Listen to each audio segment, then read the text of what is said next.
Yes, ibihe byiza kuri wowe wamajije gukanda subscribe cyangwa se wamajije kwibaruza kuri iyi channel. Iyi ni channel yawe Nyarwanda ndetse channel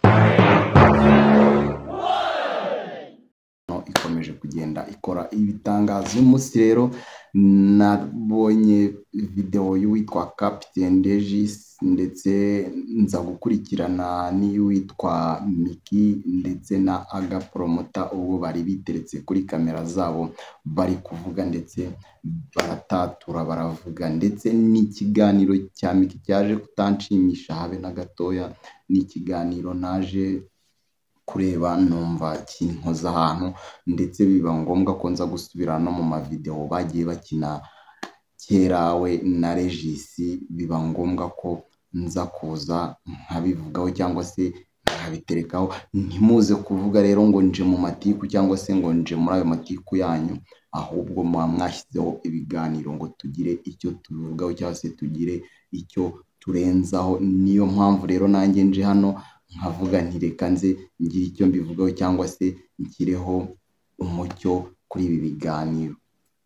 Kenshi na kenshi hari ibintu dukora tuzi ngo turimo turubaka sosiyete nyarwanda cyangwa se turimo turakuza amazina yacu, ngo amazina yacu aremere, ariko siko byakagenze. Numva atari nako twakabaye twubaka brandi, cyangwa se akaba atari nako twakabaye twubaka runo ruganda rwa social media, nk'uko dukomeza kugenda tuvanga ibibera ku mihanda. Tutagiye kure rero ni nka bya bindi mama Urwagasabo ajya avuga ati mu gihe kizaza tuzaba duhunga amavideo yacu cyangwa se ibyo twashyize ku social media. Ni ibintu byaje kubabaza benshi ndetse bitagakwiye kuba bigenda kuriya. Hari na benshi babiteyeho comment, ndetse nawe uraza kuza icyo kiganiro nimba kitarakugeraho, nimba ukoresha social media zigiye zitandukanye, icyo kiganiro uraza kukibona byanga bikunda, icyo kiganiro kirakugeraho. Byatangiye bite rero? Byatangiyeho bita Captain Regis tumenyereye mu mafilimi agiye atandukanye.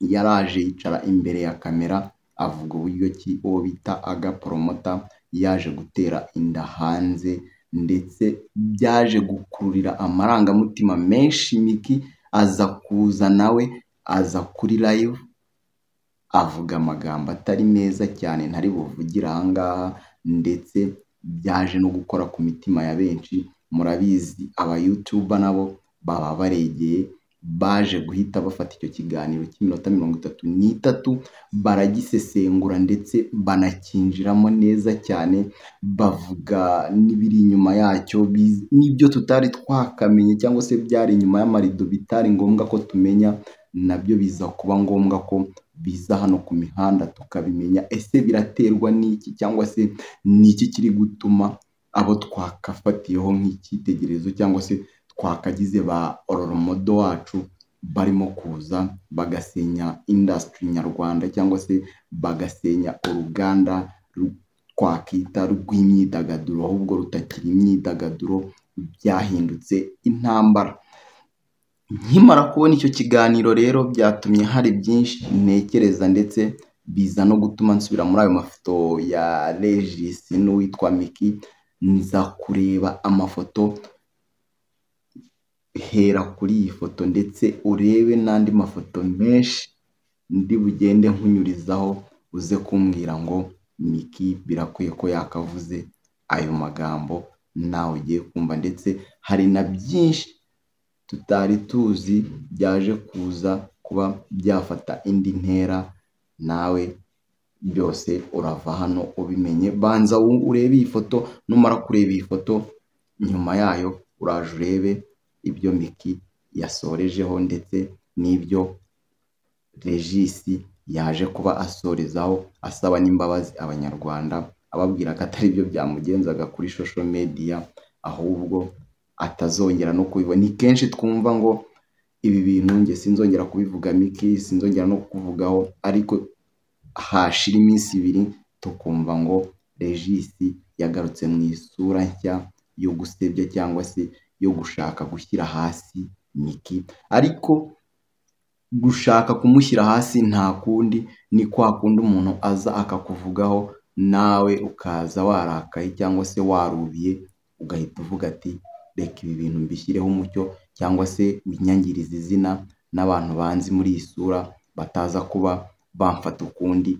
Nuko byagenze rero Regis araza avuga buri kimwe cyose, ndetse urebye ashaka no kureba emosiyo za Miki cyangwa se uko Miki ari bwitware. Murabizi ikiganiro cyari cyabanjirije kiriya yari yakoze, hari byinshi yavugiyemo, ndetse uwo bita Miki araza arasubiza n'umujinya mwinshi. Kuri iyi nshuro rero nabwo ntiyihanganye, yahise aza arasubiza avuga ko Regis ari umugirigiri, ari n'imbwa cyane, ibintu bisebetse cyane, ndetse byaje gukururira n'abantu kuvuga ngo Miki atansiyo. Ndetse nawe urebye iyi foto ntabwo ariya magambo Miki yakabaye ayavuga, ndetse nta nubwo yakabaye yita Regis umugirigiri cyangwa se n'utundi tugambo mwakomeje kugenda mwumva ku mashusho media agiye atandukanye.